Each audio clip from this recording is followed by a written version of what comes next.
Terobosan industri transportasi terus melaju di seluruh penjuru negeri, salah satunya di Henan, China. Sebanyak 100 bus dan 100 taksi nirawak atau tanpa pengemudi dikabarkan akan beroperasi secara bertahap di Zhengzhou, Henan, China Tengah.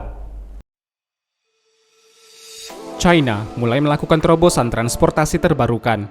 Salah satunya kendaraan nirawak, disebut Unmanned Ground Vehicle, UGV. Sebuah kendaraan yang beroperasi saat kontak dengan darat dan tanpa keberadaan manusia di dalamnya.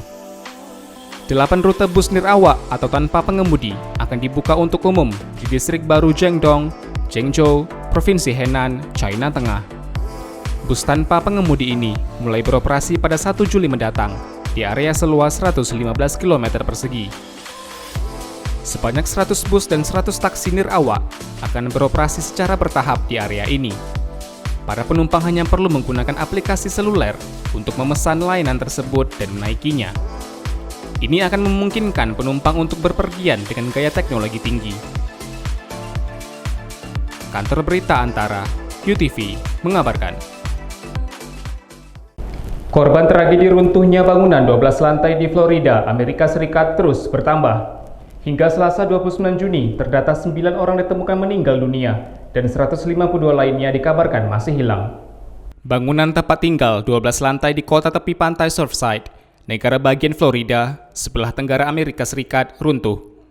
Pihak otoritas setempat mendata, hingga Selasa 29 Juni, 9 orang ditemukan meninggal dunia dan 152 orang masih hilang.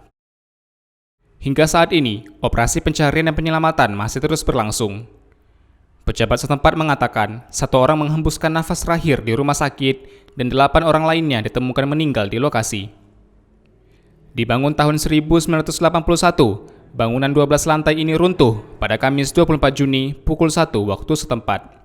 Presiden Amerika Serikat, Joe Biden, mengumumkan keadaan darurat dan mengizinkan pendanaan dan pemberian bantuan bencana kepada Badan Manajemen Kedaruratan Federal untuk memberikan bantuan. Dari Florida, Amerika Serikat, Kantor Berita Antara, UTV, mengabarkan. Pemerintah melarang masyarakat melakukan tes antigen COVID-19 secara pribadi atau tanpa pengawasan medis. Pengambilan swab antigen pribadi dinilai tidak akurat dan tak dapat dipertanggungjawabkan. Pemerintah melarang keras masyarakat yang nekat melakukan rapid test antigen COVID-19 dengan mengambil spesimen atau lendir dari hidung secara pribadi atau tanpa pengawasan medis maupun petugas ahli terkait.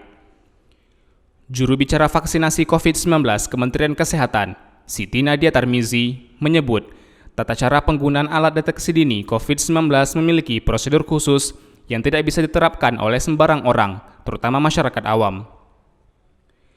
Pengambilan swab mulai dari kesterilan alat, waktu yang tepat, hingga menentukan titik area pengambilan lendir. Dengan demikian, tidak bisa sembarang orang menerapkannya dengan baik, apalagi masyarakat awam. Kemenkes menyebut kesalahan penggunaan alat rapid test antigen dapat mengakibatkan hasil yang muncul tidak akurat dan tidak bisa dipertanggungjawabkan. Untuk itu, dia mengimbau agar masyarakat tidak melakukan tes pribadi, apapun itu alasannya. Hingga saat ini, sudah banyak tenaga ahli dan bisa dengan mudah ditemukan di mana saja. Digunakan oleh masyarakat atau secara pribadi itu sebenarnya sudah tidak sesuai dengan kompetensinya karena seharusnya kan dilakukan oleh laboratorium. Kemudian juga kan cara mengambil spesimen itu ada tekniknya, bukan kemudian dilihat kemudian bisa berarti sudah benar melakukannya, karena bisa saja hasilnya itu tidak sesuai karena pengambilan spesimennya tidak tepat.